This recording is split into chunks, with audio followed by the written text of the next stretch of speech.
Hello and नमस्ते। तो आज मैं बनाऊंगी लड्डू गोपाल जी के लिए वस्त्र। तो मेरे पास दो ऑप्शंस हैं, रेड और वाइट, मतलब येलो।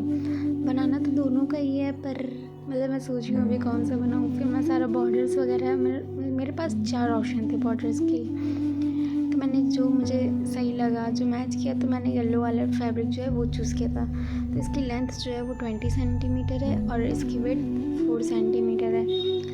मैं इसमें बकरम यूज़ कर रही हूँ। मतलब आपको अगर यूज़ करना है तो आप कर सकते हो, नहीं करना है तो नहीं कर रहे हो, कोई प्रॉब्लम नहीं है। मतलब इससे ये होता है ना कि पूरा फ्रिल जैसे मार्केट जैसा होता है वैसे बनेगा। बाकी अगर बकरम यूज़ कर रहे हैं तो उसका विड्थ 3 सेंटीमीटर होगा और लेंथ 19 सेंटीमीटर। 1 सेंटीमीटर दोनों में से माइनस हो जाएगा। और ये मैंने कुछ इस तरह से सिल दिया है। बाकी आगे आप देखिए।